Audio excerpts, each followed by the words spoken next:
Assalamualaikum warahmatullahi wabarakatuh. Perkenalkan, nama saya Alfna Laili Safira. Di sini saya akan menjelaskan tentang perilaku kelompok. Yang pertama, kelompok dilihat dari segi persepsi, interaksi, dan motivasi. Tidak ada definisi kelompok yang secara umum dapat diterima. Sebaliknya, dapat disajikan suatu jajaran pandangan yang telah ada, dan dari berbagai pandangan tersebut dapat dikembangkan suatu definisi tentang kelompok. Dalam pengertian kelompok yang diuraikan dilihat dari beberapa sudut pandang sebagai berikut.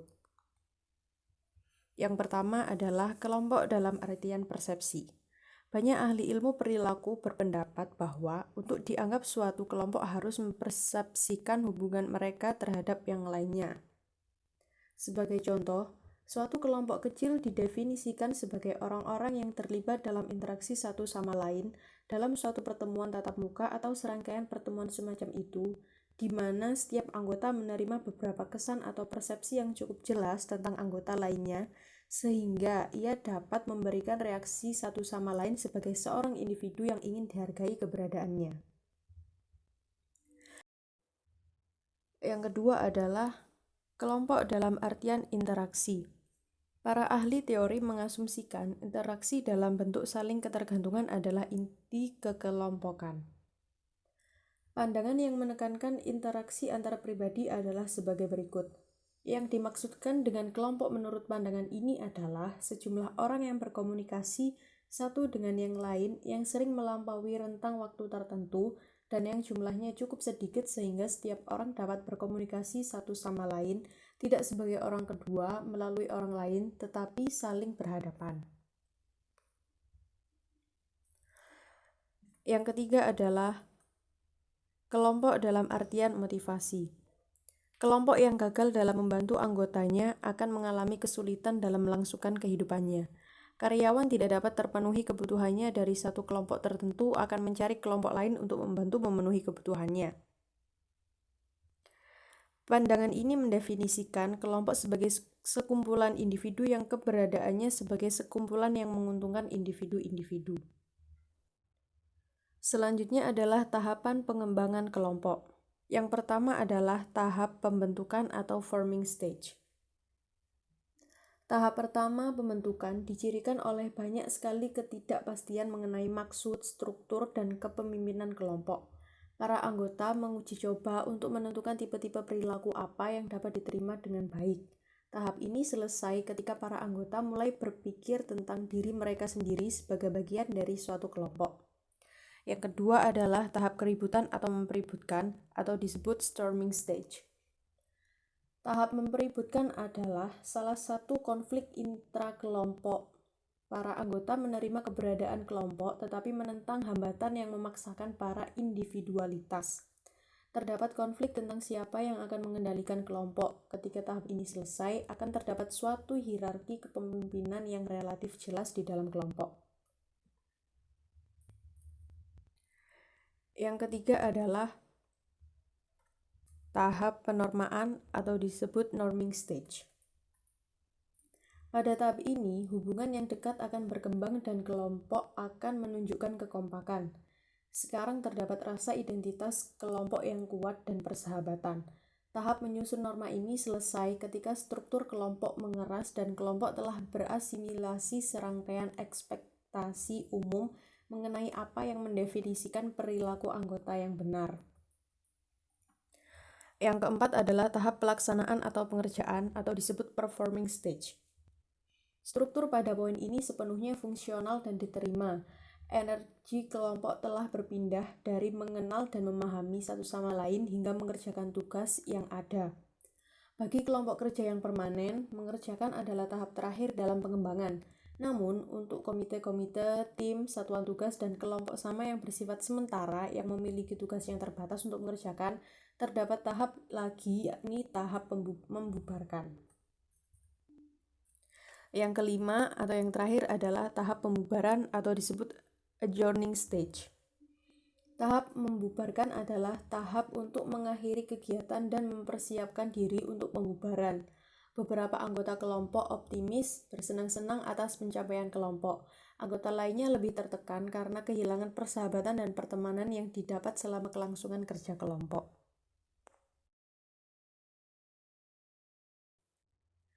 Berikutnya ada jenis-jenis kelompok. Kelompok didasarkan atas jenisnya dapat dibagi dua, yaitu kelompok formal dan kelompok informal. Yang pertama adalah kelompok formal. Diciptakan oleh keputusan manajerial untuk mencapai tujuan yang ditetapkan oleh organisasi tersebut. Tuntutan dan proses organisasi mengarah pada pembentukan jenis-jenis kelompok yang berbeda. Khususnya timbul dua jenis kelompok formal, yaitu yang pertama kelompok komando atau kelompok pimpinan atau disebut command group. Kelompok komando ditetapkan oleh badan organisasi. Kelompok tersebut terdiri atas bawahan yang melapor langsung kepada seorang penyelia tertentu. Hubungan wewenang antara seorang manajer departemen dengan para penyelia atau antara seorang perawat senior dengan bawahannya adalah contoh dari kelompok komando. Yang kedua adalah kelompok tugas. Kelompok tugas terdiri dari para karyawan yang bekerja sama untuk menyelesaikan suatu tugas atau proyek tertentu. Sebagai contoh, aktivitas para pegawai administrasi dari suatu perusahaan asuransi jika diklaim suatu kecelakaan diajukan adalah tugas-tugas yang diwajibkan. Aktivitas ini menciptakan suatu situasi di mana beberapa pegawai administrasi harus berkomunikasi dan berkoordinasi satu sama lain jika klaim tersebut ingin ditangani dengan pantas. Tugas-tugas yang diwajibkan dan interaksi tersebut memudahkan pembentukan suatu kelompok tugas. Para perawat yang ditugaskan untuk melakukan kewajiban dalam ruang darurat suatu rumah sakit biasanya membentuk suatu kelompok tugas karena dibutuhkan aktivitas-aktivitas tertentu untuk mengobati pasien.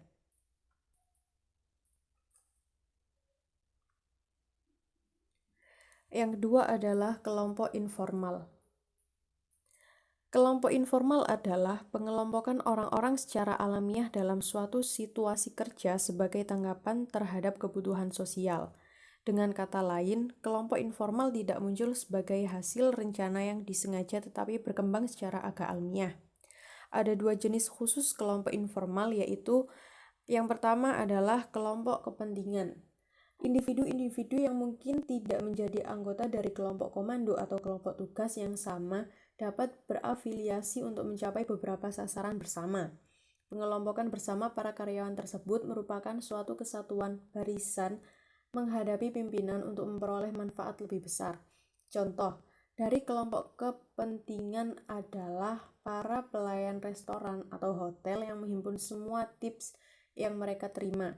Juga perhatikan bahwa sasaran kelompok semacam itu tidak berkaitan dengan sasaran organisasi tetapi khusus bagi masing-masing kelompok. Yang kedua adalah kelompok persahabatan. Banyak kelompok yang dibentuk karena para anggotanya mempunyai kebersamaan tentang suatu hal, seperti umur, keyakinan politik, atau latar belakang etnis. Kelompok persahabatan ini sering memperluas interaksi dan komunikasi mereka dalam berbagai aktivitas di luar kerja.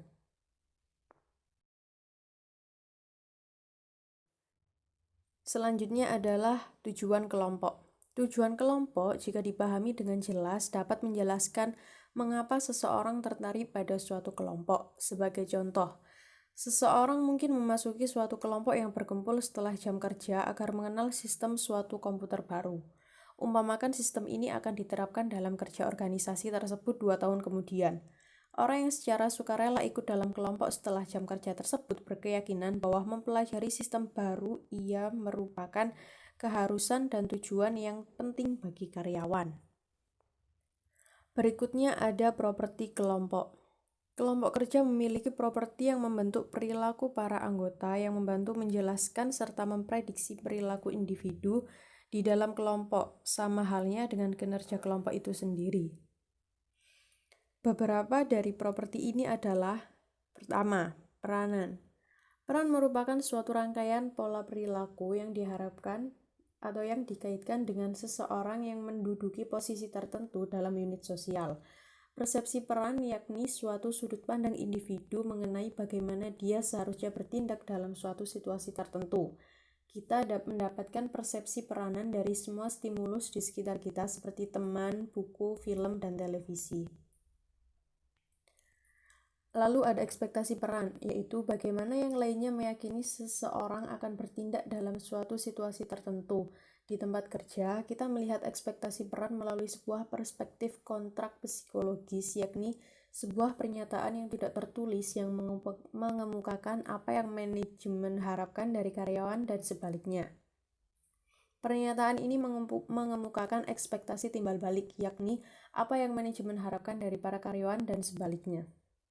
Lalu ada konflik peran, yaitu suatu situasi yang mana individu dihadapkan oleh ekspektasi peran yang berbeda-beda. Yang kedua ada norma. Norma adalah standar perilaku yang diterima di dalam kelompok dan berlaku di antara para anggota kelompok. Di dalam norma sendiri ada kepatuhan atau conformity, adalah penyesuaian perilaku seseorang agar sejalan dengan norma kelompok. Yang kedua ada perilaku menyimpang di tempat kerja, adalah perilaku bersifat sukarela yang melanggar norma organisasi secara signifikan dan dengan demikian dapat mengancam kesejahteraan organisasi atau para anggotanya. Yang ketiga ada status. Status adalah suatu posisi didefinisikan secara sosial atau peringkat yang diberikan kepada kelompok atau para anggota kelompok oleh orang lain. Selanjutnya adalah besaran. Salah satu dari temuan yang paling penting mengenai besaran kelompok dengan memperhatikan kemalasan sosial. Kemalasan sosial adalah kecenderungan bagi para individu untuk mengeluarkan sedikit upaya ketika bekerja secara kolektif daripada ketika bekerja secara individu. Yang kelima ada kekompakan. Kekompakan adalah keadaan yang mana para anggota kelompok tertarik satu sama lain dan termotivasi untuk tetap bertahan dalam kelompok. Yang terakhir ada keragaman. Keragaman adalah sejauh mana para anggota dari suatu kelompok memiliki kesamaan atau berbeda dari satu sama lain.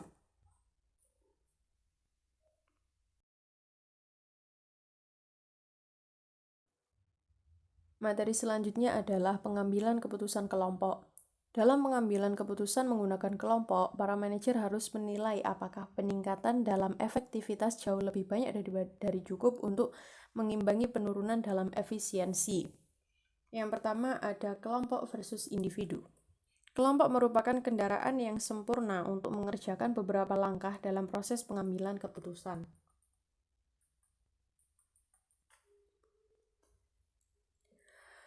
Terdapat kekuatan dan kelemahan pengambilan keputusan kelompok. Kekuatannya adalah yang pertama, informasi dan pengetahuan yang lebih lengkap. Yang kedua, keragaman pandangan yang lebih luas. Dan yang terakhir, penerimaan suatu solusi. Sedangkan kelemahan dari pengambilan keputusan kelompok adalah memerlukan lebih banyak waktu untuk mencapai suatu solusi. Terdapat kepatuhan tekanan, didominasi oleh salah satu atau beberapa anggota, dan tanggung jawab yang ambigu.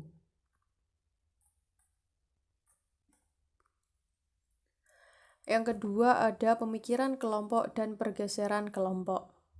Dua efek samping dari pengambilan keputusan kelompok. Kedua fenomena ini mempunyai potensi memengaruhi kemampuan kelompok untuk menilai alternatif-alternatif secara positif dan menghasilkan solusi keputusan yang berkualitas. Fenomena yang pertama disebut pikiran kelompok atau groupthink. Dikatakan dengan norma-norma fenomena ini menggambarkan situasi ketika tekanan kelompok untuk kesesuaian menghalangi kelompok untuk menghargai secara kritis pandangan-pandangan yang tak biasa, minoritas, atau tak populer. Pikiran kelompok jadi penyakit yang menyerang banyak kelompok dan dapat secara dramatis merintangi kinerjanya. Yang kedua ada fenomena kedua yakni pergeseran kelompok atau group shift. Fenomena ini mengindikasikan bahwa dalam membahas seperangkat alternatif dan mencapai pemecahan tertentu, para anggota kelompok cenderung membesar-besarkan posisi atau pendirian awal yang mereka anut.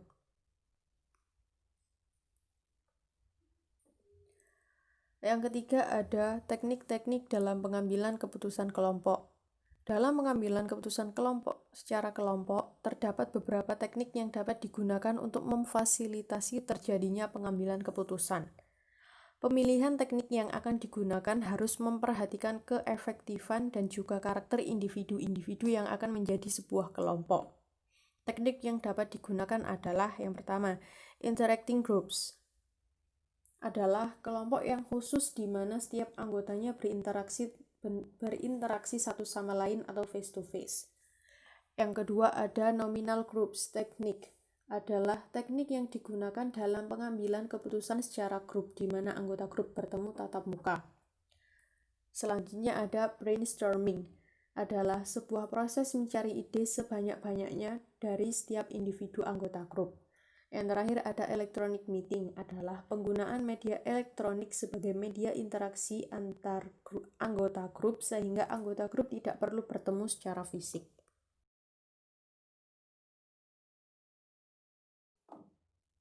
Sekian penjelasan dari saya. Wassalamualaikum warahmatullahi wabarakatuh.